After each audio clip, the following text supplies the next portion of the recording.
adigoon erka u bixin amaan boodin leexada amaan badaha waaweyn nafta aan ku biimeyn barashada dalkaaga horta lagu bogtaayo bariga la isku hawlaa dalku baaxad sooriyo bannaan miiran waaye ama waa bus iyo xoon ninka buug ku haysto beentaada weeyaan kulanti wacan oo wanaagsan daawadayaal soo dhawaada ku soo dhawaada bogayga abwaan culusow iyo barnaamijkii xigmad iyo xasuus barnaamijkeena xigmad iyo xasuus maanta waxaan ku soo qaadan doonaa geyga Soomaaliyeed waa maxay geyga Soomaaliyeed meeqa ayuu u qaybsamaa geyga Soomaaliyeed yaa tiriyay maasada geyga Soomaaliyeed iyo isla maasadaba waxaad ku maqli doontaan barnaamijkanaga ee fadlan daawade haddii uu muuqaano kugu soo gaaro balse daawade waxaan si xushmad leh kaaga codsanayaa inaad page-ka like tiraahdo muuqaalkana sii share garayso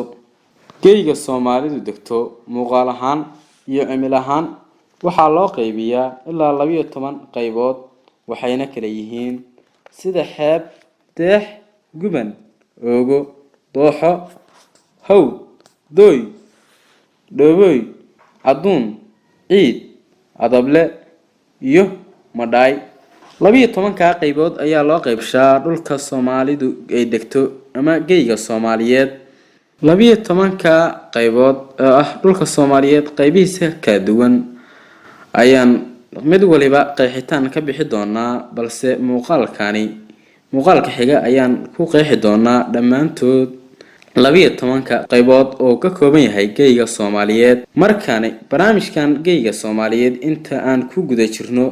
muuqaalkan waxa aad ku daawan doontaan murti madadaalo mahmaahyo iyo suugaan kala duwan haddaba daawado sooma haboona geygeena Soomaaliyeed inaan wax ka barano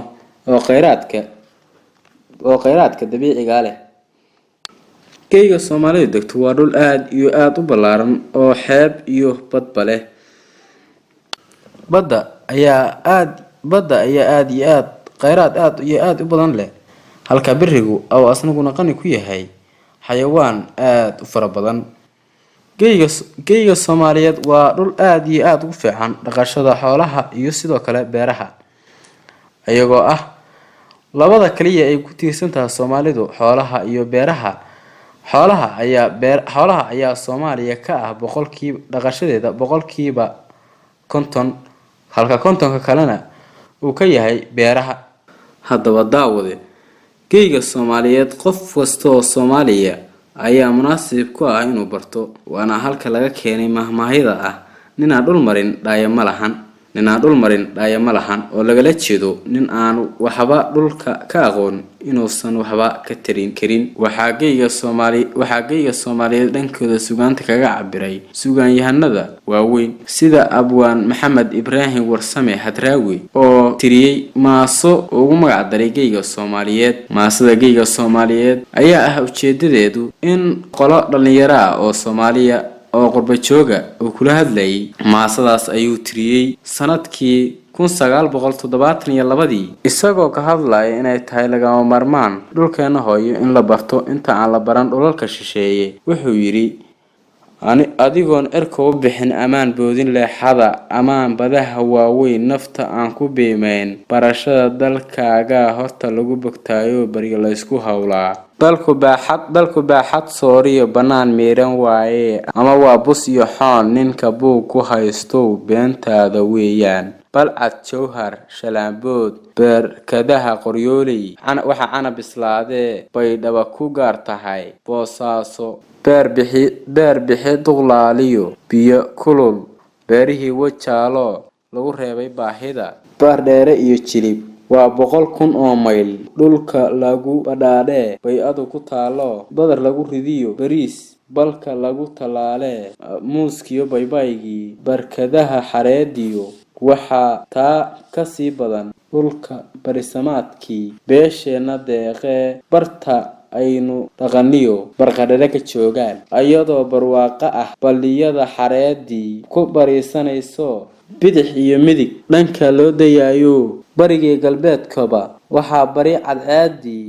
soo saartay baalaha bilcunkiyo mareygii shimbiruhu ulxamayaan indhihii basaasow goorima ma aragteed ma ogtahay barbaaray heesaha baroqtumo adigoon baga u bulunbulin bari ka baybay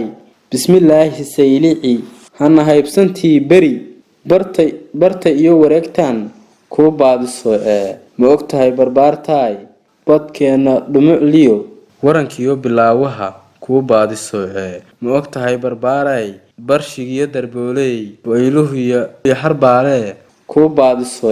bayluhu iyo harbaalaan ku baadiso ma ogtahay barbaartaay waxa loo buseelaa ama qurux ku aanbaxay ama la isku baantaa ama lagu bugsoodaa bugtaa ku faydaa kugu deeqa baashaal